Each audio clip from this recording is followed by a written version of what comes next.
how that process moves forward. It moves forward quickly, moves forward in kind of a spasmodic fashion, but you have to be ready to respond to those cycles and to those employees who are pretty hard charging.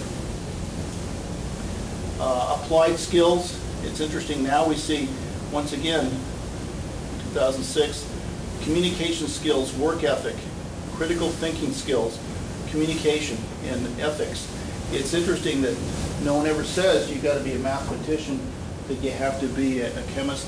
What they want is, if you have good skills and you're willing to apply these factors, these are what the employers are looking for, and these are what our clients are looking for. Can you communicate? Can you make sure that they understand what you're going to be providing? Site selection factors, and high amongst them is highway accessibility. And this is typically more of the overall economic development factor. They're looking for access, they're looking for reasonable cost structures, incentives. For us though, the availability of skilled labor and occupancy costs are very, very important. So we're in a little bit different sub-portion of this market, but we understand where we're going. Labor costs are also very important. What we're seeing now, up until maybe 8 months ago, we saw a lot of manufacturing projects, and they were basically high technology production processes that were coming here or wanted to expand here. And now in the last couple months, we've seen a lot of workforce operations looking to relocate here. A lot of them are financial services, one of our growth industries. But they're looking to relocate or consolidate from other areas for a couple different purposes. Yes, ma'am. Ted, what I don't see on here is quality of life factors like education. You'll see it in a second. Oh. Okay, I should move on to the next one there. Yeah, instead of, yeah. But I actually knew that answer, but having said this is more the quality of life site selection. A lot of this is more on the personal level of making sure that the executives are going to feel comfortable here. Once again, this is for the overall economic development. For our types of clients, the cultural opportunities are in college opportunities, public housing, housing costs, health facilities are incredibly important. Ours are weighted a little differently because we've got more of a knowledge worker economy and more of a creative class, and they value some of those other intellectual factors a little bit more. So it just means that we have to be sensitive to who our clients are and respond, be able to provide information and responses to their questions. Recent housing price changes. I was trying to say is earlier is we are looking in our area, and they're labor intense, they're knowledge based, and they're looking very hard at making sure that they can come and introduce and inject new technologies in their operation to achieve new operational efficiencies. At the same time, have their employees live in a more cost-effective environment. A lot of them are coming from maybe the Northeast, where it's very expensive. Life is a little bit of a hassle and a challenge. And coming down to the South, and particularly to Durham or the Triangle, where it's a little bit easier to live, and there's a little bit more of a more positive life-work relationship. I use our home price index. It's very attractive here, but you can see, obviously 2008, 2009, the index has really slipped as housing prices have slipped, and if anybody's been trying to sell a house, this is certainly no surprise. Got the line, okay. It's interesting, who is not prospering in today's economy? It's the men. Very interesting.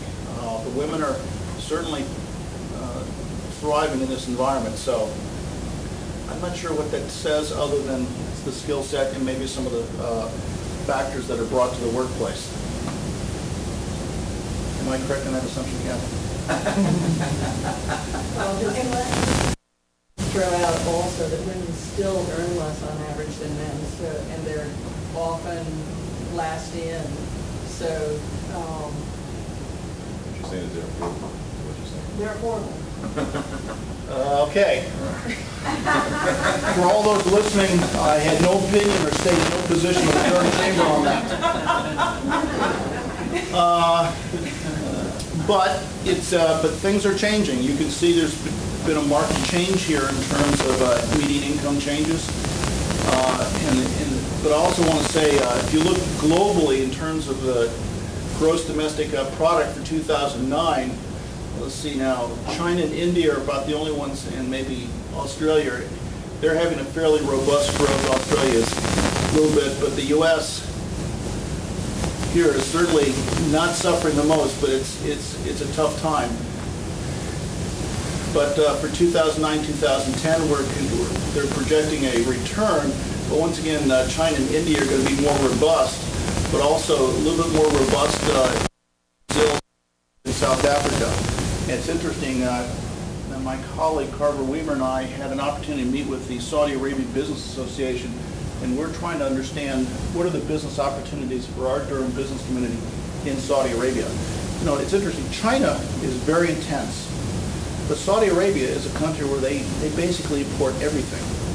They import the talent. The only thing they have is oil, and they have a young population. So we are looking at our business opportunities and see what type of our companies could thrive in Saudi Arabia. It's an interesting way to go. Typically in economic development, we've been focused on helping a company grow and expand here, or attracting a new company to relocate here, find a niche in our economy that they can satisfy their needs. But one of the things we're just allowing a company to grow. One of Carver's jobs is to go out and help them grow by identifying and helping them connect to other business opportunities locally as well as globally. And that's part of our effort to change our chamber operational paradigm from becoming more reactive to becoming more proactive. We're trying to connect more of our members to each other so that we can do more substitution of services and goods here locally versus bringing product in. So if we can help companies thrive locally, then it helps us in a larger sense in economic development. Future trends for business needs. It's certainly a global economy. Outsourcing is picking up. Air service is high. We need a skilled, diversified workforce. Global supply chains, as I mentioned. There's a lot more substitution of foreign products and even foreign intellectual knowledge. A lot of design for buildings, basic design is being done overseas during the night, brought back to the United States, and where there are other designers are bringing in our local requirements and our local flavors. And clearly the dependence on technology and energy is becoming more and more important. And collaboration and innovation is becoming critical these days. Once again, no matter where you are, you have to be able to tell your clients what's going on exactly at the moment, and for them to sometimes understand where exactly things are in the process. We're not quite there with our technology, but we're moving in that direction as well for people to be able to have instant access to their records of what we know. Direction of Durham's economy. Telecommunications, it suffered in 2001, 2002. It's still surviving. But what we're seeing in telecommunications, not that those companies are standing by themselves, but they're being absorbed into other operations. Instead of having, say, I'm going to be an IT company, now it's IT incorporated in business services, IT incorporated in pharmaceutical operations. So companies are incorporating more technology in the breadth of their operations. And it's interesting, though, a lot of corporations like GSK are actually contracting with others to do a lot of their non-core services, whether it's IT, computer service, fleet maintenance. They don't hire the people anymore. They sub that out, and they just want to focus solely on drug development, drug sales. Once again, informatics, electronics. What this means is a lot of this informatics, electronics could be data centers, could be developing new products that are used in the IT industry, where they're using new products that allow us to communicate better. And obviously, one thing we're trying to do is diversify our economy and go find some green sectors of the economy. Green has been thrown around nationally as well as locally. No one can define what it is. Our thoughts on the green economy are how can we switch out energy uses, control the different flow of energy sources into a building or into a site, and also how do we remediate environmental issues. How do we make water cleaner? How do we make our discharge from a building or discharge from our sewer plants even cleaner so that we have cleaner water in the future? And also, we're going after our corporate headquarters, which is what a lot we're seeing now. A lot of regional national headquarters or operations